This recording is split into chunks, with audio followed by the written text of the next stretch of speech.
ചിക്കനോ മീനോ ഒന്നും ഇല്ലാത്ത സമയത്ത് നമുക്ക് സ്പൈസി ആയിട്ട് എന്തെങ്കിലും കഴിക്കണം എന്ന് തോന്നിയാൽ നമ്മളെപ്പോഴും കോളിഫ്ലവറോ അല്ലെങ്കിൽ സോയാബീനോ ഒക്കെ ആയിരിക്കും പ്രിഫർ ചെയ്യുക.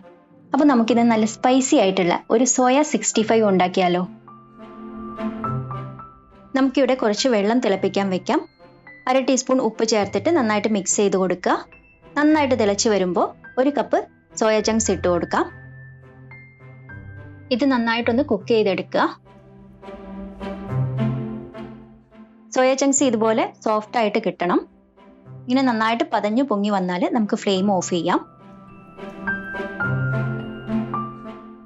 ഇനി ഇതൊന്ന് വെള്ളം വാർത്തിട്ട് വേറൊരു പാത്രത്തിലേക്ക് ഇട്ട് കൊടുക്കുക. അതിലേക്ക് നല്ല തണുത്ത വെള്ളം ഒഴിച്ചു കൊടുക്കുക.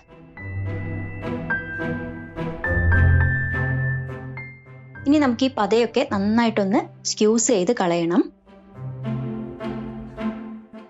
എന്നിട്ട് ഒട്ടും വെള്ളം ഇല്ലാത്ത രീതിയിൽ നന്നായിട്ട് പിഴിഞ്ഞെടുക്കുക. കൈവച്ച് ഇതുപോലെ അമർത്തി പിഴിഞ്ഞു കൊടുക്കണം. അപ്പൊ ഇത് നന്നായിട്ട് പിഴിഞ്ഞെടുത്തിട്ടുണ്ട്. ഇനി ഇതിലേക്കുള്ള ഒരു മസാലക്കൂട്ട് കൂടി നമുക്ക് ഉണ്ടാക്കിയെടുക്കണം. അതിനായിട്ട് 2 table spoon Kashmiri chilli, 3/4 teaspoon മല്ലിപ്പൊടി, 3/4 ടീസ്പൂൺ പെപ്പർ പൗഡർ, അതേപോലെ തന്നെ ഗരം മസാല 1/2 ടീസ്പൂൺ. ഇത്രയും ഞാനൊരു പാത്രത്തിലേക്ക് ഇട്ട് കൊടുക്കുകയാണ്.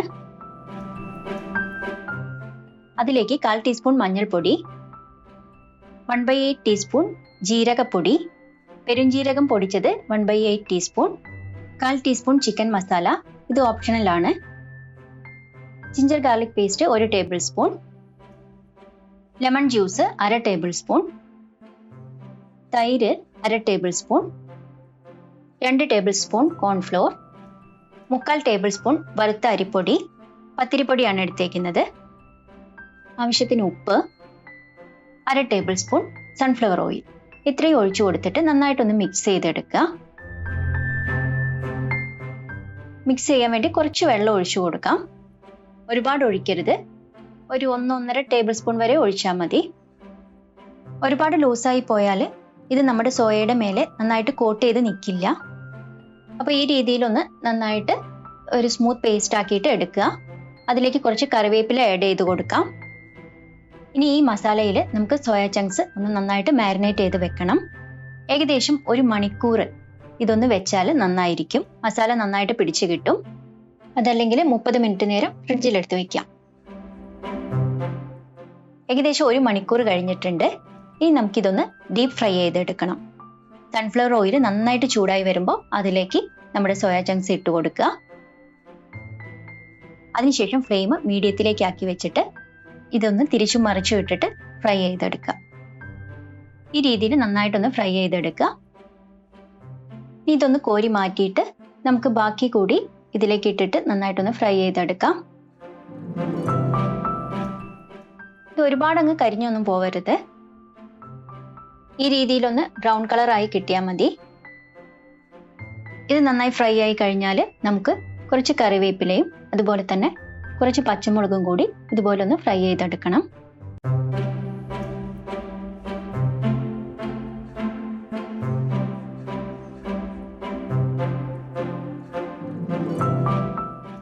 ഇനി ഈ എണ്ണ കളയേണ്ടതില്ല. നമുക്കതിന്ന് കുറച്ചെടുത്തിട്ട് വേറൊരു പാനിലേക്ക് ഒഴിച്ചു കൊടുക്കാം. അതിലേക്ക് കുറച്ച് ഇഞ്ചി നീളത്തിൽ അരിഞ്ഞ് ഇട്ട് കൊടുക്കുക. 1 ടേബിൾ സ്പൂൺ വെളുത്തുള്ളി, ഇത് രണ്ടും കൂടെ നന്നായിട്ടൊന്ന് മൂപ്പിച്ചെടുക്കുക. അതിലേക്ക് 1/2 ടീസ്പൂൺ കാശ്മീരി ചില്ലി, അതേപോലെ തന്നെ 1 table spoon tomato sauce, 1/2 table spoon chilli sauce, ഇത് രണ്ടും കൂടെ ഇട്ടിട്ട് നന്നായിട്ടൊന്ന് മിക്സ് ചെയ്ത് കൊടുക്കുക. ഇതിലേക്ക് ഒരു 2.5 ടേബിൾ സ്പൂൺ വെള്ളം കൂടി ഒഴിച്ചു കൊടുക്കണം. കടയിലൊക്കെ കിട്ടുന്ന പോലെ നല്ല റെഡ് കളർ വേണമെങ്കിൽ ഈ സമയത്ത് കളർ ചേർത്ത് കൊടുക്കാം. വീട്ടിലൊന്നും ഉണ്ടാക്കുമ്പോൾ അതിൻ്റെ ആവശ്യമില്ല. ഉപ്പും കൂടെ ചേർത്തിട്ട് ഇത് നന്നായിട്ടൊന്ന് തിളച്ച് വരുന്നവരെ ഇളക്കി കൊടുക്കുക. ഇനി നമുക്ക് ഫ്രൈ ചെയ്ത് വെച്ച സോയ, അതുപോലെ തന്നെ കറിവേപ്പില, പച്ചമുളക് ഇതെല്ലാം കൂടി ഇതിലേക്ക് ഇട്ട് കൊടുക്കാം. നന്നായിട്ടൊന്ന് മിക്സ് ചെയ്ത് കൊടുക്കുക. ഈ സോയയിൽ നമ്മുടെ ഈ സോസൊക്കെ നന്നായിട്ടൊന്ന് കോട്ട് ചെയ്ത് കിട്ടണം.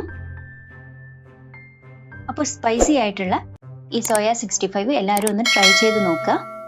ഒപ്പം നിങ്ങളുടെ അഭിപ്രായങ്ങളൊക്കെ നമ്മുടെ കമൻറ്റ് ബോക്സിൽ ഇടണം. ഇതുപോലുള്ള വീഡിയോസിനായി ഞങ്ങളുടെ ചാനൽ മറക്കാതെ ഒന്ന് സബ്സ്ക്രൈബ് ചെയ്യുക. തൊട്ടടുത്തുള്ള ബെല്ലൈക്കൺ പ്രസ് ചെയ്യുക. അതിൽ ഓൾ എന്ന ഓപ്ഷൻ എനേബിൾ ചെയ്യുക. ബൈ.